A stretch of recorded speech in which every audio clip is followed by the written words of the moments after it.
All right, on to this Perez. Hey man, Coach Twardy here. It was a lot of fun. Spent a little extra time with you, going over your swing as we were hitting.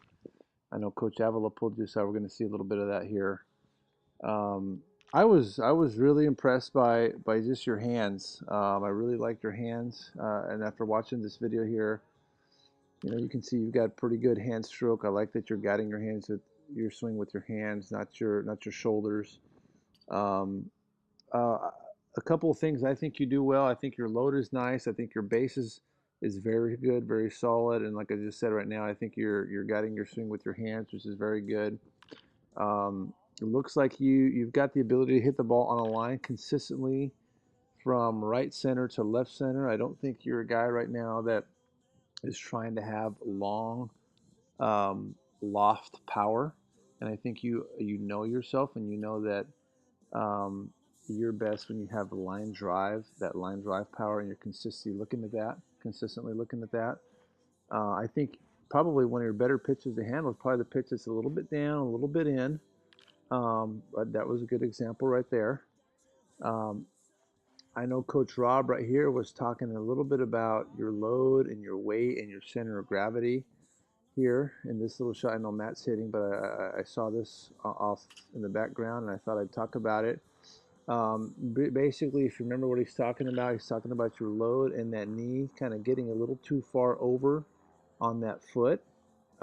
He talked to you about how that's going to affect how you fire, and because your weight is kind of going back a little bit too much, as you start to initiate that rotate, it's going to take a fraction of a second longer and a little bit slower for you to explode as you get over that back right foot. Okay, so you really want to keep that knee just on the inside part of your right foot as you load. You really want to be kind of on that instep of that right foot as you load.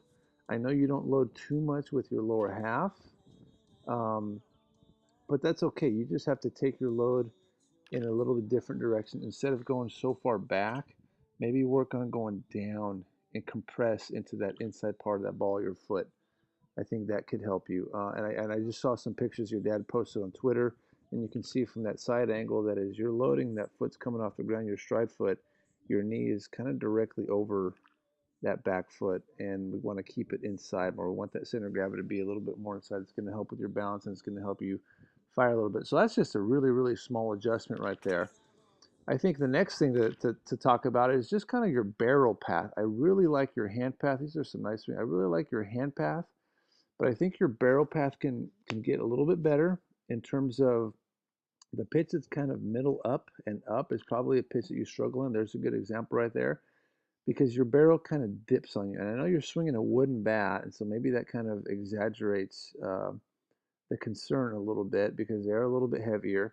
But I think at contact, and if you pause some of these slow motion swings, you can see that that barrel just gets a little too far below the hands. And naturally, you are going to have what kind of is called like a little bit of an uppercut, but we don't want that barrel that far below our hands. And so if you remember in the cages, the drill where Coach Rob was flipping you, was feeding you front toss, and you had that tee up high, kind of behind you, keeping that barrel working down plane as you're going to the ball. What'll happen is that'll teach you to level out a little bit more as you're into the hitting zone, but you're kind of dropping that barrel a little bit too early in your swing, and so you're missing some of those pitches like that. So I felt like you were missing um, you know, some pitches that you probably should have hit really well. Some pitches that you could have gotten on top of a little bit more. So that's a kind of a good phrase that I like to use. Really work to get on top of the ball a little bit more. That reminds you to keep your barrel up a little bit more. Not that you have to change your hand path, okay? Because your hand path and your barrel path are two different things. So just keep that in mind. Hand path is good.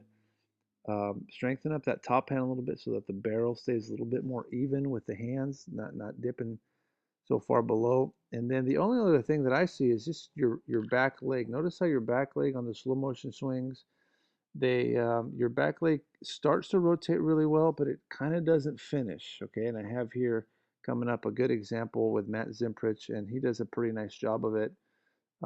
It really is going to affect your extension.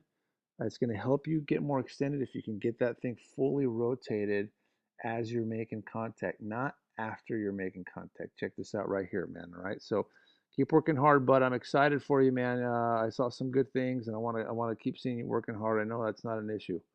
All right, bud. Have a great week, man.